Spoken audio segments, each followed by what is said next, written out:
Hello and welcome to the International Schools Podcast. My name is Dan Taylor.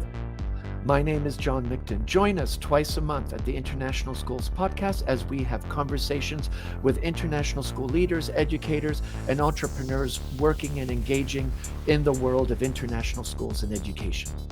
And finally, just to say a huge thank you to our sponsor, ASA for Education, for making this podcast happen. Now on to the episode. Over to you, Dan. Hi, John. Welcome to the podcast, John. How are you doing? Good. Happy New Year's. And this is kind of a quick special edition because there's so much traffic on what, Dan? Well, we're talking about artificial intelligence in education. It's it's interesting. It's been a huge story, I think, in our circles. But then what surprises me is quite often I talk to regular friends who are not involved in tech in any way, and they don't know much about it. It's strange how this story, it's a big story for certain people, but not for everyone. But I think we all agree it's going to be huge. I think the ChatGPT 3 really resonated with a lot of educators because there are so many things about that ecosystem that kids and students can leverage, which really bring new challenges, but also new opportunities, creative opportunities for educators. So I think it's just going to be great. We have three guests here. Warren, who is in Tokyo, and I'm sure many of our listeners are very familiar with all his work and what he's doing. Greg, out of New Delhi, and IT director, and also has been doing a fantastic job creating this community called AI in Education. And that's been really dynamic and a lot of interesting things happening there. And Wolfgang, who's based out of Geneva and also has been very active with the group. So Dan, over to you. Yeah, very international group. So we've got two people in Switzerland. I'm currently in Austria. We've got Warren in Japan, and we've got Greg in India, so it's a really good one. But guys, before we start, you know what I thought would be a really good way to kick this off is we're talking about ChatGPT, and we're going to explain what that is in a minute, but it's something that's recently been released. And to kick off, I went to ChatGPT just now, and I asked this question. I said, I'm hosting a podcast together with 4 educators to discuss the use of OpenAI and ChatGPT in education. What are some topics we could discuss? And this is the answer I got immediately. There are many interesting topics related to the use of OpenAI and ChatGPT in education. Here are some ideas. Number 1, the use of language models like GPT to generate personalized study materials and access student progress. Number 2, the potential of GPT to assist with grading and feedback on written assignments. Number 3, the use of GPT to generate authentic sounding conversation in language learning exercises. Number 4, the ethics of using AI in education, including issues of bias and the potential impacts on employment. Number 5, the role of AI in enabling personalized learning and adapting to the needs of individual students. And it keeps going. I'll do number 6 and then I'll stop. But number 6, the potential of using GPT to assist with research tasks, such as summarizing and synthesizing information. So just to give you an overview, if you haven't used it yet, just it's interesting how powerful it is. Just a simple question like that gives you a lot of really interesting topics straight off the bat.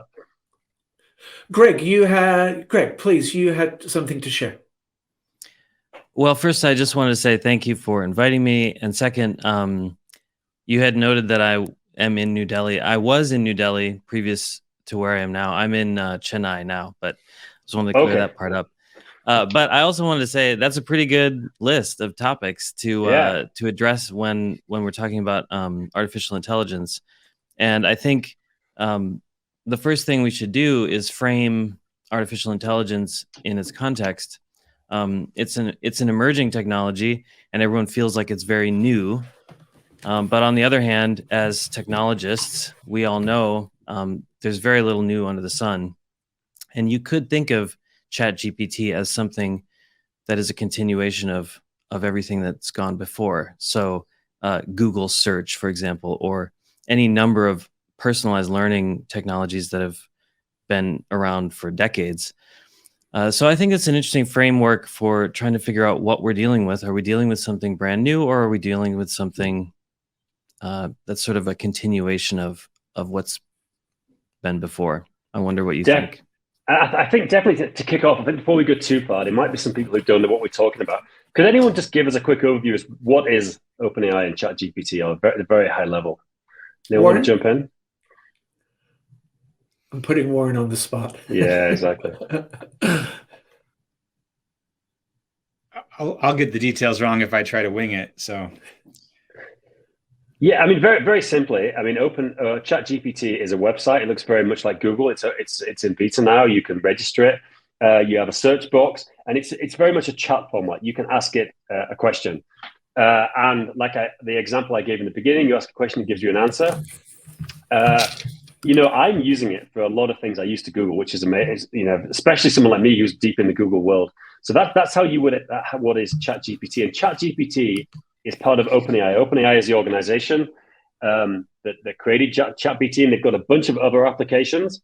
But the first one that's really being widely released and got traction is ChatGPT. So, anyone else want to add anything to that?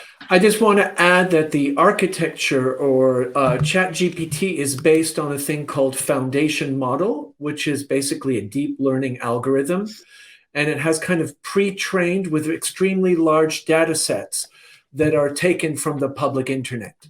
So it's basically like an autocomplete on steroids, in the sense that it is given certain parameters and then it cross-references and predicts what the answer should be. But it's extremely powerful. It works on deep learning, so neural networks. And I think these foundation models, what's really interesting is they can scale at such large sizes, and they're trained on broad data, usually through self-supervision. And what can happen is they can be adapted to a wide range of other applications. So I think that's kind of on the very technical side. Do go to our show notes. Everybody has put in a lot of great information. So that's also a point of reference. Wolfgang. Yeah, I think it was Warren in a conversation quite a while ago who pointed out that at the moment the version 3 is about 175 billion parameters, I believe. I can't remember if you posted that, Warren, in a conversation we had earlier or not, but it was in reference to what ChatGPT 4.04 would look like in terms of actually being close to the capacity in terms of parameters of a human brain. And the quite interesting fact being that they've purposely stayed away from being linked directly to the internet, so that the conversation about bias and what that could bring actually stays out of a lot of the criticism or potential flaws that this could bring, which I find quite interesting. That it's really more or less if I understood it correctly, an offline database and parameters based on facts rather than just people's opinions. Greg? Well, I don't know if that. I think the question of bias is still pretty relevant, because the data set does include so many biased pieces of writing. I mean, it's essentially a mirror of our digital textual society up until 2021, right? You're right that it's not designed, I think, in its current form to be linked directly to the internet, although even just in the past few days, I've read about Microsoft, which is a huge investor in OpenAI, developing a Bing integration with these models. So you can imagine that even, I mean, I'm looking at my watch, it's like, where's the next AI breakthrough? It's been 3 days, right? So in a week, we're going to see an internet connected version, and you can even have, I've got a Chrome extension installed that brings up a ChatGPT response right next to my Google responses. So it's interesting with the Microsoft thing you mentioned, because I've heard from people in Google that there's a massive crisis team in Google now working on is this going to kill our search business? It's a huge thing in Google. I know it's like a top priority from the top down, and there's tons of people, because Google's been working on artificial intelligence solutions for a long time as well. They just obviously got beaten there on this. And Warren, I wonder how you react to this, because so Warren and I worked together in New Delhi, and he was the director of technology there when I was teaching. I was teaching high school English there, and I distinctly remember Warren standing in front of the faculty, and you were talking about like voice-enabled Google searches, essentially, like how easy it is to access information. And this was, I think, probably 10 years ago. And I remember your optimism. I remember your sort of your optimism about the idea that these are enhancements rather than threats to the educational setting. And I'm just curious if you feel the same way now about this.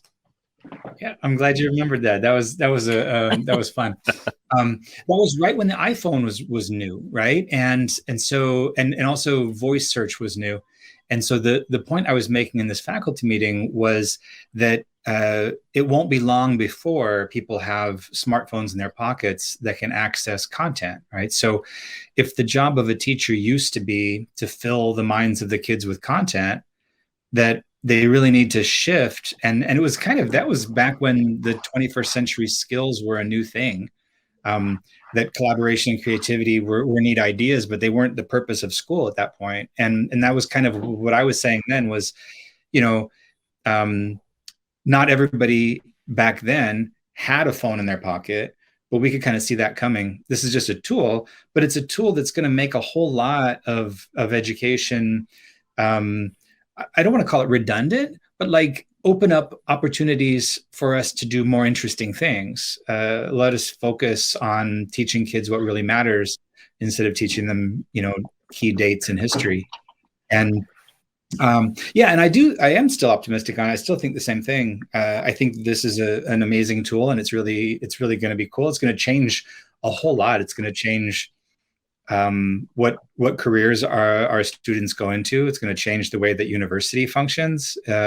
It's going to change the way that we assign and assess understanding and writing ability. But I think it's all for the better. And I don't think that we're going to end up, 10 years from now wishing that we didn't have AI helpers the way that we are going to. So I'm excited about it.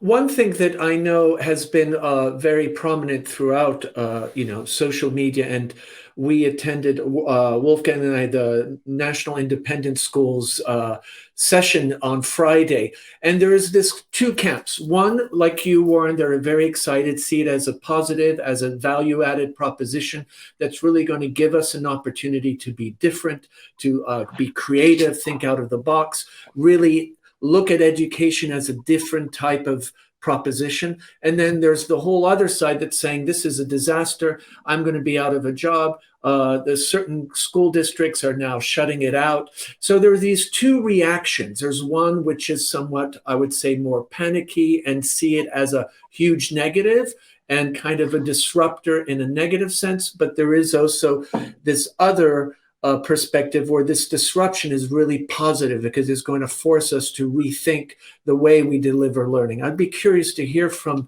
our three guests where they stand on that and what are some maybe ways we can support faculty. Warren.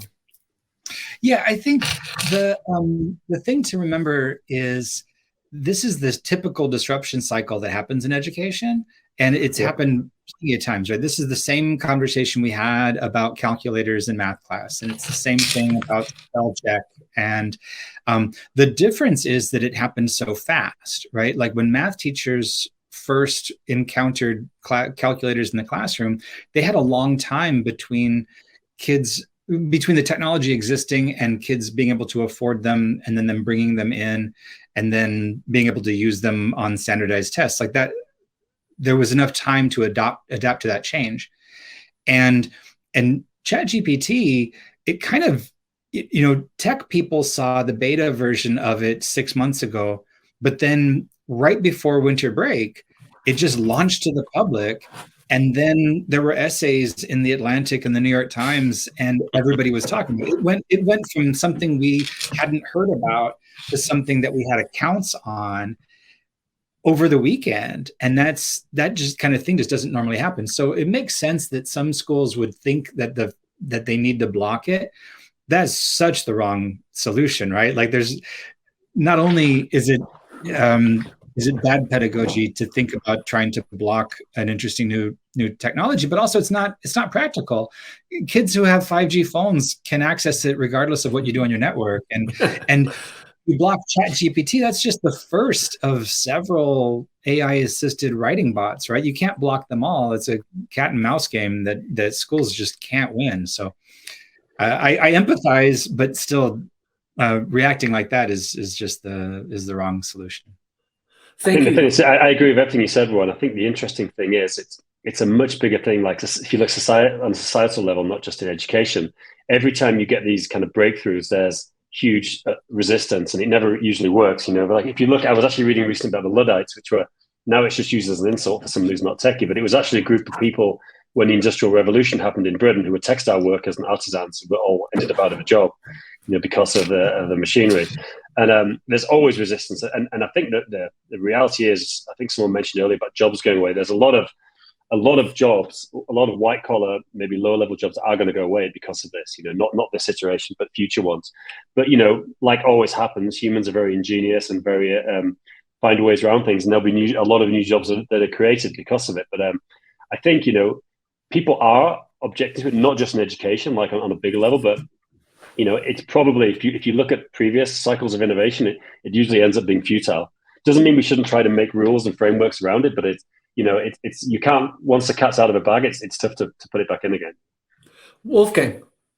Yeah, no, just to piggyback off that is that conversation about, we're still talking at schools, or we're going to talk as we come back from winter break about how we're going to integrate this into our curriculum, whereas companies have already started using it to replace some of the menial jobs, or not necessarily people's jobs or full-time positions, but actually certain parts of their jobs. So I know of two instances where people directly working in coding or game design have already started using it a couple of months ago when it came out to great success. And in one quote that was given to me is, in game design, when you for a bulk of the code, dirty and messy doesn't really actually matter. So it doesn't matter as long as it works for a lot of the program or the programming within game design.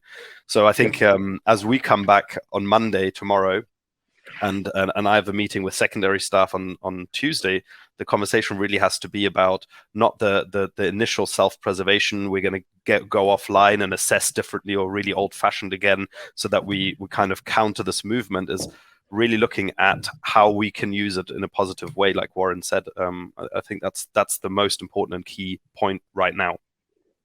I think the critical piece, and thank you both, Warren and Wolfgang, is that we, in the roles that we have as technology folks and digital learning folks, is to ensure that we provide the information and that teachers understand what it is and what it isn't. Because I think a lot of people are jumping to conclusions or are getting a little worked up. And I think that's where schools really have to take the time to really unpack that and look at the opportunities and really have a balanced approach. I think, we heard even of one school where now they've switched to everybody handwriting their essays, and everything is now handwritten as a reaction to that. But that's a very short-term reaction, as you said, Warren. And so I think we also, as educators and school leaders, have to take the time to inform ourselves. There's very rich professional learning network opportunities. Greg, you've been very much involved in ensuring there's a lot of conversation. And I think that's where we can leverage that, and then together take the advantage of all these great educators and saying, how can we be creative? How can we leverage this? How can we make this something positive? So for me, that's, I think, a big task ahead as schools start unpacking this, is providing the conversations and the platforms to really understand what that is and how this can help us. Any other thoughts, Greg? Yeah, I'd add that my sympathies also lie with the people who are blocking GPT, because like the internet itself, we have ways of making sure that we create safe spaces for our kids to learn effectively with the internet. And sometimes that involves filtering or blocking certain portions of the internet, which is it's basic to what we do as technology educators. But the same thing is not true of GPT right now. There are no there are no real safeguards in the AI space right now. So I think that's something I'm going to keep my eye on. I think it's very simple to get the artificial intelligent bot to generate harmful content, and I think it's one thing that we need more development on. We need probably to raise our voices to the AI development world and say, this is a requirement. If we want this to be adopted, if we want this to be a part of our learning environments, we have to make them safe. On the flip side, I think there's also two groups of education professionals. Let's call them that. One group is not as free. It's not as I don't know how to put it, except that there are much more conservative institutions in education at large that won't be able to adapt as quickly as, say, a small independent school that doesn't have a national curriculum to worry about, that doesn't have, whatever sort of impositions from above. You can imagine international educators feeling much more free in general. I don't know the whole landscape, but I think, independent schools abroad, we tend to have a lot of freedom in how we approach our pedagogy, how we approach curriculum. And so we have an opportunity, I suppose, to be leaders in this space because we are not beholden, and a lot of independent schools in the States are probably the same way. That said, I think it's probably it's going to create kind of two camps, again, the haves and the have-nots. We have opportunities, I think, as small independent schools that larger national curriculum schools may not. So that's kind of an interesting thing to think about. I just wanted to throw in again. I think, Warren, that was you when Greg, you and I met about the concept of actually independent schools probably having to move on this much quicker, because why would you pay X amount of money to send your kid to a private school when you've got the world's most powerful tutor at hand? So I think that's something we as independent schools have to figure out quite quickly. Everybody has to deal with that. Yeah. Wolfgang, everybody. I think the threat that a lot of people are feeling but aren't articulating is that this is shining a very strong light on what it is that school does. Yep. And some people aren't ready to answer that question as clearly as they need to be. And that's uncomfortable. I think, Greg, those are some great points. And I think it's very important for us to understand this landscape. And if you're an exam driven where there's AP, IB, or whatever the national curriculums that are very content driven, and the assessment is based on what you know, that becomes a real challenge for teachers because that is what they have to deliver. That's the structure, that's the flow that they're in. And there's very little flexibility. So there is also some significant structural reflections that need to occur on a large scale is what is the role of assessment and these universities. The other point that you bring up that I think is really important is the ethics. And, so often we forget the importance of digital ethics and what are we doing to coach and engage and really unpack that with our learners in our communities. What are the ethics of these tools, and how can we really understand the pluses and the minuses and ensure that our students understand that and can intrinsically take it in so they have some important points of reference as they navigate on their own on these two topics. So thank you very much, Greg, for those perspectives. I think, as you said, independent schools and international schools, there is that flexibility. We're not as tied down. Do you feel that from what you've been reading and seeing that this is something that we talked about, the accelerated change that has occurred? And Warren, you were talking about it was, something that was more tech, and then suddenly there are articles in the Atlantic and the New Yorker, and suddenly it's gone viral, for a better word. How much faster is this going to go, or is this the initial kind of wow, and now the dust is going to settle? Warren. I think so. We've already heard rumors from people who have seen version 4, and the people who have seen version 4 are blown away by it. And that's in comparison to they've already seen version 3.5. And we all know that version 3.5 blows us away. So I can't even imagine how much better the next version is. Yeah. but these are exponential times. The next version is going to be fast. And, people like to point out the flaws. This is like just GPT 3.5. It's an amazing technology. And yes, you can make it, create a factual error or a source that isn't exactly cited correctly, or whatever the small quibbles are with it. But I think those are going to be addressed very soon, right? So I have to imagine that an internet integrated GPT search type tool is right on the horizon, and a citation engine is not far behind. And then I also think, we know that there are already tools that have already launched, but then they're going to keep getting better. But ChatGPT by itself is really just a text box. It's not a writing assistant. But some of these tools by Notion and some of these other writing tools, like it's a word processor that also has a GPT built almost like the way Grammarly is built into Google Docs. Yeah. So when Google Docs integrates DeepMind's AI into the Google Doc writing experience, that's going to be amazing too. So I think we're going to be there's just going to be something amazing every couple of weeks for the foreseeable future. But even if you just take the change with Grammarly, I mean, I use Grammarly. I'm an addict of Grammarly. It's absolutely changed all my writing, and they're starting to use some basic AI in that. And if you think like you said, the next version is coming, like to actually modify, to actually improve your writing, I think it's going to be amazing.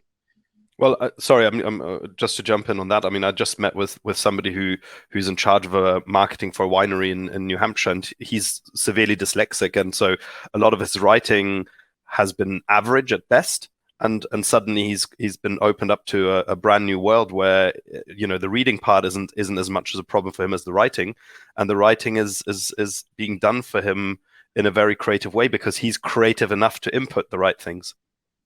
That's right. Yeah. That's one of the ways I talked to a teacher recently who noted that his son, like your friend, has learning challenges, and in particular around processing language and writing and things like that. And so, he foresees this future for his son where he's going to have all these difficulties in the world where we privilege strong writing, strong communication skills. His son doesn't have these, but GPT can be sort of like a digital prosthetic for communication skills, essentially, just like we have all sorts of assistive technologies for other forms of disability. This could be seen as that as well. I think blocking it and making everyone handwrite, I have seen disability rights activists point out that this is a problem. This is going backward. There are a lot of learners who don't function as well with a pen in hand as they do in a keyboard. So I think it's very complicated. It keeps going back and forth. We have to keep all of these different variables in mind. But I agree with what Warren and Wolfgang are saying. What do you think? So we have schools that are starting in different. We're talking about the international school context, and a lot of Wolfgang, you're having a meeting with your staff. You're going to be meeting with leadership teams. And we have a lot of school leaders that listen to our podcast. What are some guidances, or what are some things you think they should be thinking about as they engage with these conversations? What are some tips or some reflections that you have from your own personal experiences over the last few days as you've been reading and interacting with different people in your professional learning networks? I mean, one thing that I'll jump off on, sorry, Greg, is just that, and we've touched upon it already, is just the notion between assessing or teaching towards understanding versus knowledge, and the fact that a lot of it has been for knowledge, and filling people's mind or students' minds with knowledge, and then assessing this because it's the easiest, or has been the easiest to do. Whereas now, things like, quoting Warren again earlier, about teaching towards creativity and problem solving and genuine understanding and setting up assessments and assignments to really elicit that's going to be a major shift for administrators to administer in their schools. A lot of curriculum folk will have to look at this and work with teachers and departments to reassess how they're assessing. It's gonna, and they have to do it fast. Before Christmas, I met with a computer science department. They were the first to actually acknowledge, hold on, the way we've been asking students to write code and then answer questions about it is done within a couple of milliseconds. Yeah. So there's no way that they can assess in the same way. So they actually spent Christmas. I wouldn't be surprised coming back tomorrow and talking to the head of computer science to find out that they've actually rewritten their assignments already. Greg? I would add something like this: two things. One, administrators need to know what it is by using it. I think a lot of fear is stoked when they have just a tiny bit of information, or they read an article in The Atlantic called "The End of High School English" or something. So, these sort of apocalyptic visions of the end of education, they should use it. In fact, the administrators I've pushed to experiment with it have loved it. They made it, sort of a bookmark on their browser so that they can brainstorm new ideas and, generate topics for discussion, just like Dan did right at the beginning of this podcast. So experimentation and knowledge is important, but also this should be a conversation we're having at the level of digital citizenship. So, we think about plagiarism as a sort of key conversation we have with students, but this is an entirely different form of interaction with new text, because it's not technically plagiarized in the way that we understood it prior to this moment, right? Turnitin.com, for example, won't recognize generated text as plagiarized because it's not copied from anywhere else. So having a discussion about these ethics with students and understanding how to fit it into their own learning workflows and things like that, that's a really important piece that I think needs to happen sooner rather than later. Students are already experimenting with it. They're already testing the limits as they do. They're submitting essays generated by this, and they need to know what they're doing, I think. Thank you, Greg. Warren, what are you thinking for your faculty and also your leadership team? Yeah, I had a meeting with high school teachers before the break, and to kind of just see what their thoughts were. And a lot of them had already been using GPT with their students. So it was interesting.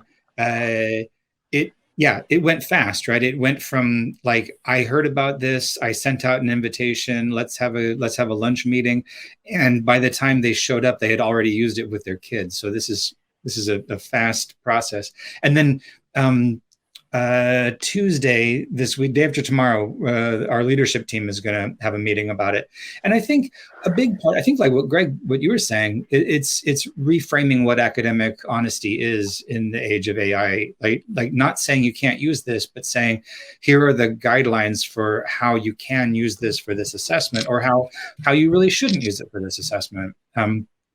But I also think, I think that there are some teachers who maybe planned an assessment or an assignment or a project in October or November that they were going to give in January or February, and they're going to have to rethink that now. And so there's a lot of work that has to go into it. And I think we shouldn't dismiss that.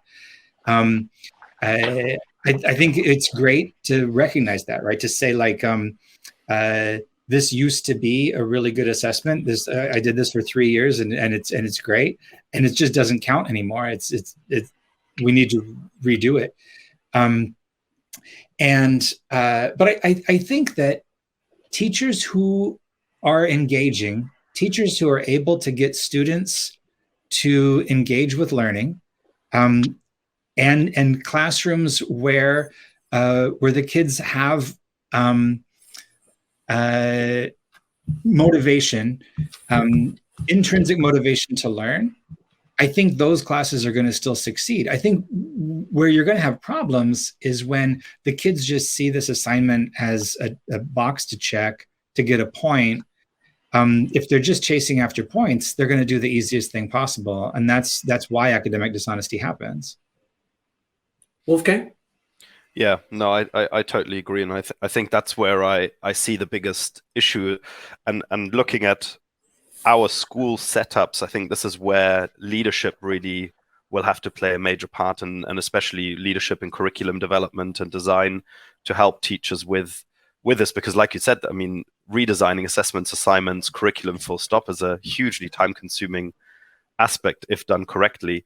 So it's not just something that can happen and there will be a number of teachers who, as Greg said, are quite conservative in their approach. There'll be teachers who have not encountered this despite the news or media spotlight, and so I think it's gonna really test schools in terms of their community and their collaboration and collegiality to see which individuals, as you said, can actually embrace this as a positive change and an exciting change, and which automatically and straight away go towards the defensive and try and get schools to block it or rewrite. I mean, I saw a conversation earlier about rewriting acceptable use policies or digital citizenship policies to be specifically about AI, and I've got to say I totally disagree with that. I think our policy should incorporate a multitude of different aspects of life, and without necessarily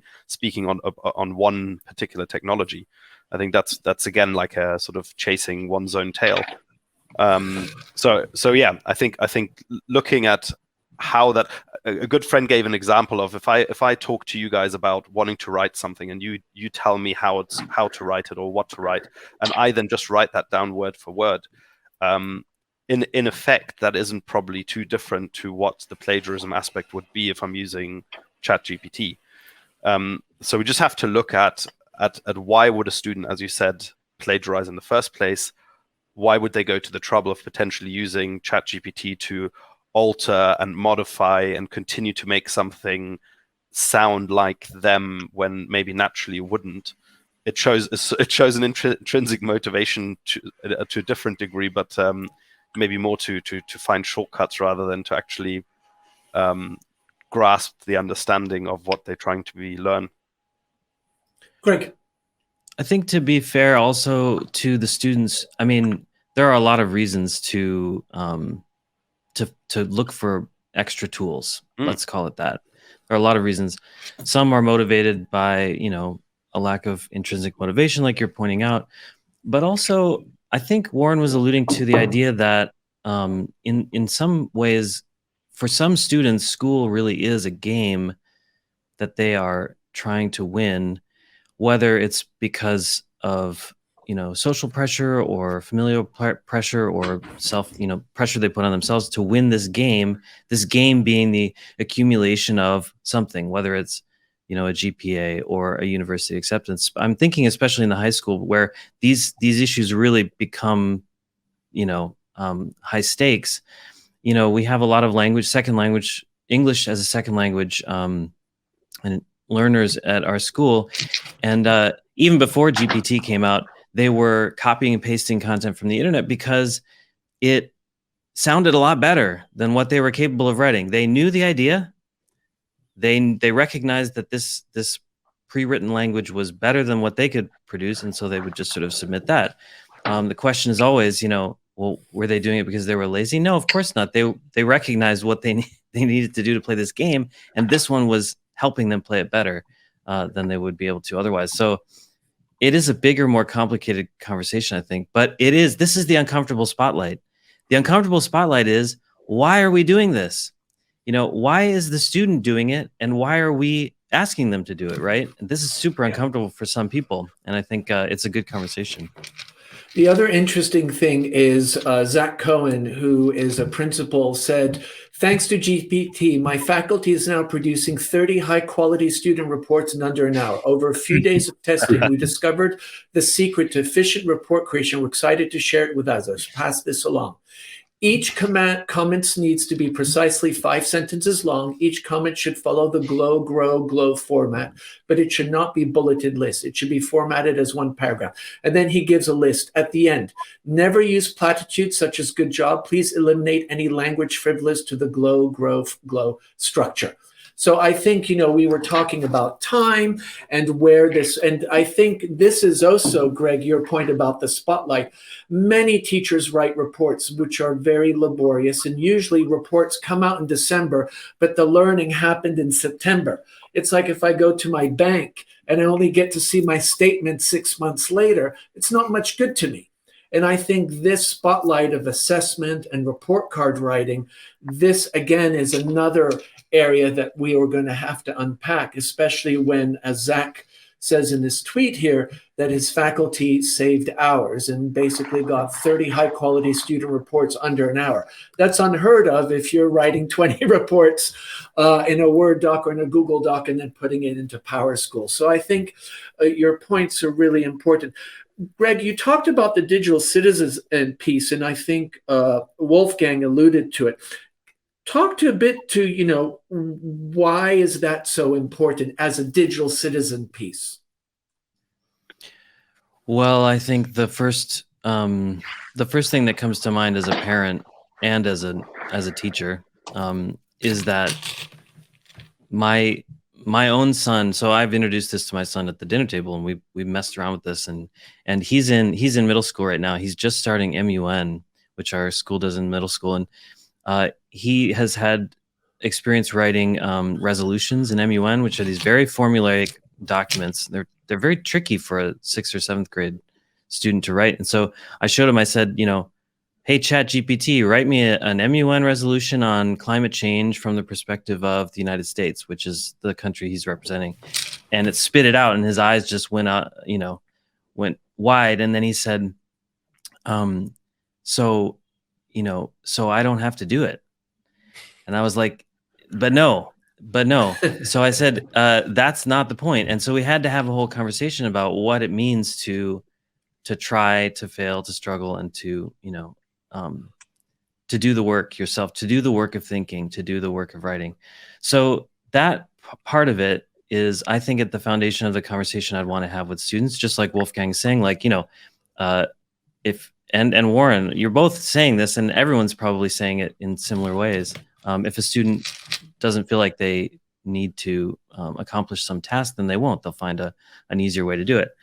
So I'd have that conversation first. I'd have the conversation about harmful content. I've seen a lot of very clever ways of producing, frankly, just like the human mind. The human mind can produce as horrifying a content as it can imagine. And ChatGPT can as well, because it's been trained on all of our text and all of our thinking. So I'd want to have conversations around that, about how to keep ourselves and our communities safe for learning. Those are the two big topics I'd probably start with. Excellent. Warren and Wolfgang, what about the report writing and just the idea, often teachers have a lot of productivity tasks that they have to do, which often are more kind of process administrative tasks. How do you see the report writing, as Zach was highlighting? Warren? Yeah. It's pretty funny, right? And I think it's really good as kind of a funny tweet. It's a little bit scary to think about it as a reality, right? Because obviously the teacher knows the kids really well and has gathered a bunch of evidence. And then the teacher's job is to distill that into a communication to the parents and to the next school. And the parents in the next school really want to know what this kid knows and is able to do. And we've just traditionally for years now done that through a report card, which is actually kind of a dumb way to do it. And so what's funny to me is instead of thinking about better ways to use technology to communicate this learning, we're thinking about using better ways of using technology to fake it, right? To write a really nice paragraph generically by a computer who doesn't know the kids. I just think it's funny in a bunch of ways. But it's report card writing season right now. And I got to say that Grammarly has helped teachers. I think the quality of report writing now is it's better than it was 5 years ago.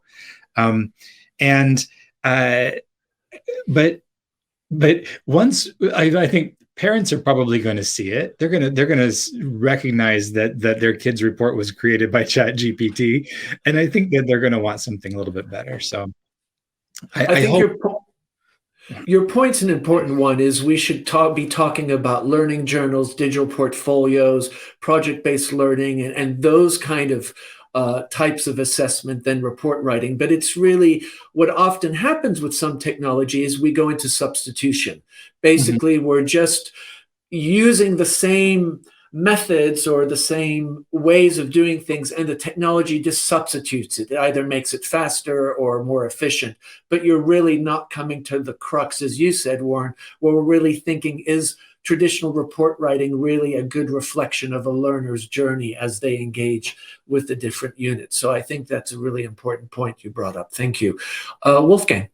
Yeah, but I mean, even before all of this, I remember using a tool 18 years ago called Report Writer or something, where you basically accumulate your own bank of comments, and then you import a CSV file of the students, and then you just click the gender, and it goes through, and you choose, and at the end you get a nice written paragraph. It saves you a bit of time. And actually 4 days ago, I had this conversation with a teacher who was writing reports. And he works at a very small independent school in the States. And we were sitting down together because he was saying, well, like they need to be exactly as Warren just said, they need to be personal. They need to show all of this evidence, blah, blah, blah, blah. And so whilst he was talking about it and showing me one of the reports, I just picked out the key phrases that he was writing about. And actually the report that ChatGPT wrote was, to be honest, a lot better than what he wrote. And so as much as I agree that our way of communicating about students is very outdated and antiquated in terms of the report writing itself, I actually think with the restrictions that schools put on how reports need to be written anyway, for the large part, in our school, we're quite large school, teachers write between 80 and 100 reports, maybe even more. You come to the point where, one, you're repeating yourself anyway. Two, what you're writing at number 80 versus number 1 is probably really deteriorated in quality over time. And three, if the AI can actually help make it more personal, if we look at it from the opposite angle, saying it makes it more personal because the data that you're importing gives it the ability to tie those loose ends together, then at least for the time being, whilst we're still in this sort of antiquated way of communicating, we could see much better, higher quality pieces of writing from a larger group of teachers. Greg, thank you, Wolfgang. Yeah, Wolfgang, you're right. It's a super menial task, and anyone who's ever been a teacher of a large group of students knows that. And also, report card writing is mostly, I mean, maybe I'm saying something controversial, but report card writing is mostly about parents. It's not really about student communication, because teacher-student communication is done in so many other ways, including, for example, on a project or an essay, a teacher will write detailed feedback or comments in the margins, either on a first draft or on a final draft. Now, one of the tests I ran immediately once ChatGPT came out was I put in a student-generated internal assessment from an IB econ class. I put in the IB rubric, and I said, ChatGPT, how would you grade this essay if these are the parameters and this is the rubric? And I got really good feedback. So the difference between GPT and Grammarly is that GPT will play the language game of essay structure and idea linking in a way that Grammarly simply can't. Grammarly is sort of limited to the sentence level, but GPT will give that feedback in a coherent way. So I showed this to a social studies teacher, and their mind was blown, because one of the biggest problems, this is an actual bottleneck for feedback to students, is writing comments on papers or projects. I see this as a massive value add to students. If we build the tools to explicitly give in the moment feedback on projects and papers, this is a game changer. I mean, as a social studies teacher, every social studies teacher in the world knows what it looks like to stare down a stack of papers on their desk and spend, a week or 2 weeks sometimes going through each one and putting comments. And the students, meanwhile, 2 weeks later are like, yeah, I did that 2 weeks ago, whatever. So Yeah, just I think imagine that, it's instant, right? Now it's instant. yeah. That's incredible. And I think that instant feedback and that timely feedback is what really makes it an intrinsic connection to the student, because it's something they can react or feedback forward on that. So I think your point's a Yeah. really important one. It could be a conversation starter. It wouldn't even need to be as if we're pretending that the teacher wrote the comments. The AI can be a part of the conversation, essentially a third point of reference. But I think all of you are actually saying that in many ways. You're saying, we've got this powerful tool. It's amazing. How can we leverage it to make our craft even better? What can we do to minimize the things that really bog us down? I love your analogy, Greg, of the stack of papers for the social studies teacher. What are the things that teachers do every day that bogs them down, that might be administrative or those kind of things? And then we can free that time up, and now we can really focus on meaningful learning, really deep learning. I think for me, those are the things that really, I think school leaders need to start doing, is almost do an audit of a teacher's day. What are the things that are effective and impactful, and what are the things that are just keeping us busy, because the structures and the culture that we've created has this busy work. Wolfgang? Yeah, I'd be quite interested. Greg and Warren, have you looked into using ChatGPT for level 1 help desk tickets yet? Because I'm quite interested to see, because I would imagine that often is a point of friction, is the responses or lack of responses that people get with simple queries to an IT help desk. And I'm just wondering if either of you have played around with this yet. I have not, but I love that idea. And also it would make sense that it could be just built right into the ticketing system, right? Like not exactly. Take the ticket and put it into ChatGPT, but that when a person puts in a ticket, that there should be an immediate response that just says, hey, humans are working on it, but in the meantime, have you tried turning it off and on again? Yeah, that's exactly what I thought, because a lot of the responses are actually generic, and I do think that oftentimes ChatGPT would probably actually catch something that we might overlook at first and solve a lot more problems than we think. It's interesting, Wolfgang. Interesting. Just this morning, I have a friend who has a small business doing tech support, and he mentioned that for his level, some level 1 support people, he mentioned he was starting to use it to them to generate some, because he does very basic computer and network support. So he said he was doing it. So it is out there. People are doing it, like you say, for help desk tickets. I'll get some more information, and maybe I'll put it in the show notes. But he is doing it. And here's another example of a mundane task, administrative task, that's important, but really, should we be answering, oh, you need to restart your computer, or whatever it might be? So I think, again, this idea of really understanding what does the workflow that our educators have to work with that is meaningful, and what part could we subcontract out to something like ChatGPT? The whole IT crowd show would not have happened. That's right. Yeah. I'm mindful of time, so I would love just to hear from different people as what are kind of the things that you're excited about, what you see down the road, and what are some maybe reflections, cautions that you want to unpack. Can I just start with Warren, just as we wrap up, and maybe some ideas for educators and leaders that are listening to us? I'll say I'm excited about what the next versions are going to be, what the next integrations are going to be. I'm excited to see what search is going to look like in the future. I'm really excited to see what companies end up on top in this whole race. I'm watching it intensely, and I'm excited about it. The thing that I'm nervous about is I really feel like society and the economy are going to be disrupted. I think jobs are going to be changed really quickly.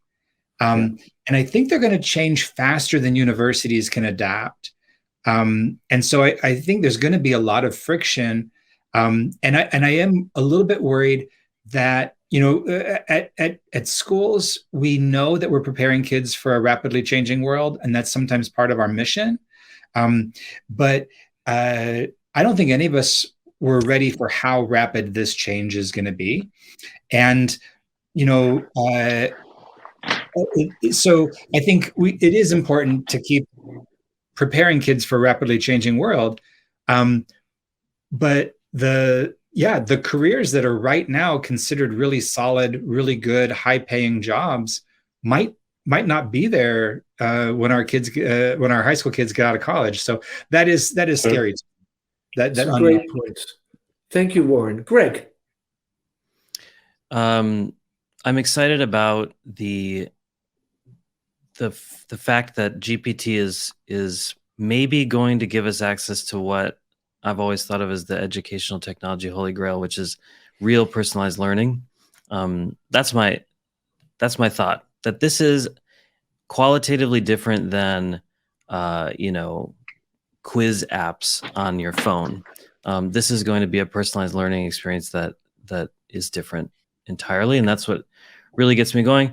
What makes me nervous is that, like Warren was pointing out, the speed of change makes me feel like we're not quite in control in a new way as well.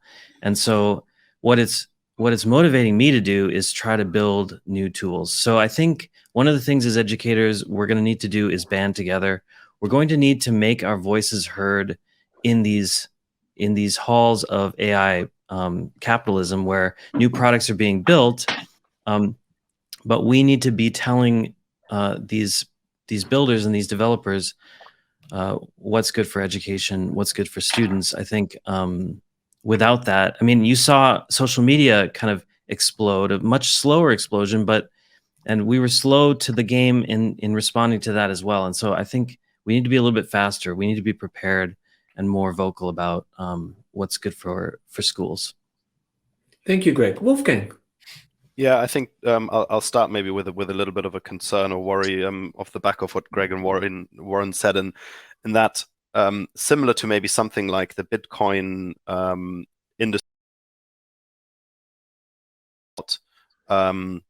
the maybe slightly negative sides of crowd togetherness and creation, when in essence it's beautiful and creative, but in practicality, without controls and mechanisms to build standards and control certain controls, I think things can very quickly get out of control, as Greg said. And that worries me with ChatGPT, where Greg quite rightly pointed out some of the much nastier sides of what it can produce, or what people could potentially produce or are producing, similar to our mind and the dark sides. Mechanism where schools and education institutions have the ability to help, especially students at a younger age, deal with this in a safe environment and safe space. What's exciting is, I think this could potentially be the moment in education that we've been waiting for a long time, where education once again becomes a profession of people who want to be in the classroom and in schools, and it may well filter out those who've fallen into the profession through whatever means. I'm not necessarily criticizing that particular part of education, but we could see definitely a change in that. I'm hoping we're going to see a change in that, and that quality will once again reign supreme. Great. Thank you, Wolfgang. Dan, what are your thoughts? Positives, negatives? I think that's some fantastic thoughts. I think I'm a bit more on the side of, I think we're all moving very techie circles. All the people on this call work in very tech forward schools where, there's an early adoption and early knowledge of a lot of things. I think wider society, I don't think we're there. I think people aren't prepared for this semester or the coming after the Christmas holidays, when everyone goes back. I think in a month or two, I think it's going to be huge. I think the knowledge now is I think if there's a graph, I think we're at the bottom of the hockey stick where I think it's going to go. I think about like crypto. I've always been very interested in crypto, and there was I remember this kind of period with Bitcoin when people started to talk about it. People in my techie circles knew about it. And then there was a period a month later when my mum was calling me about, should she buy Bitcoin? And then, and when I was like, sell Bitcoin at that point. But, I think it's very early. I think like Warren said earlier, we've only got some very rudimentary adaptations. We haven't even mentioned DALL-E, and there's a few image OpenAI and things, but I think there's, when Microsoft incorporated into Bing, there's a load of things we don't even know about. So I think it's going to be huge. I think it's going to be the main discussion point in education for the rest of the year. I think it's going to. I think we're just at the start, and I think it's a whole other podcast. I think the disruption to higher education is going to be huge. I think it's already a broken model. But I think that's a much bigger discussion. But I think that's going to be disrupted even more than K-12. Yeah, thank you. I think for me is when there is such significant change, the pattern from my experience is often school leaders don't give enough time, quality time, for people to digest it, to really unpack it, and to play around with it. And my hope is that with this exponential change and at such a rapid way, that we ensure we create structures where teachers can start really leveraging their professional learning network and time to unpack it, so we don't go into historical mode and we start having everybody forced to write essays by paper. So for me, the big issue is, let us give ourselves time. Let us leverage the voices that we have in this community, and really let's make sure teachers have spaces, because everybody engages with change in a different way, where they can really unpack this and see the advantages and the value added. And I really thank all of you for your perspectives and your insights. Greg, do you want to talk about the AI in Education group? Because I found it really very helpful, and I don't know how open that is, but maybe Sure. I'm putting you on the spot. No, it's fine. So Warren and Wolfgang and I all recognized pretty quickly that there needed to be a space for this conversation to be had asynchronously. And so we started a loose collaborative of mostly technology directors and technology integrators at first, but now it's sort of widening to school administrators, teachers of all kinds. Basically, we're trying to create what I was mentioning before, which is the collective voice that we can use to work through some of these issues and to give each other ideas. And we're calling it the AI in Education Collaborative. We've got a digital space where we're sharing our ideas and questions. It's open, and I can share it in the show notes as well. Yes, that would be great, Greg. Yeah, if Yeah. you could put that in the show notes, I know our listeners would really appreciate that. And I think one thing that you mentioned, I think all of you have really said it, is the voice of educators and education is going to be really important in this space, and that we need to be unified. And I think what you have done, Greg, Warren, and Wolfgang, with that space has been a great first step. Wolfgang and I jumped on a call Friday with a whole bunch of independent schools in the United States, and it was really very rich. I think, again, let's give ourselves the permission to have the time and space and the moments to do this, because the more we get to share and interact and reflect as we are doing today, the better we will be prepared for GPT 5, 6, 7, or 8, or whatever comes down the road. And then also the ethical implications when a company like Microsoft has such a powerful tool. Their check and balances are very different from a government or an institution that's non-governmental organizations. And, all these tech companies have a lot of power, and they're creating these tools that we're becoming dependent on. And that in itself is an ethical conversation that we can have with our students. So Warren, Wolfgang, and Greg, thank you so much for your time and expertise. Definitely encourage our listeners to follow them on their social media. They always have such wise insights and are doing some amazing work in their respective spaces. So really do take the time to check out their show notes and follow them on social media. We'll be back. This is kind of a special edition. Dan had to run off because his son has ski school and he had to go and pick him up. But to everybody, enjoy ChatGPT and look forward to many conversations. Thank you so much. Thank you.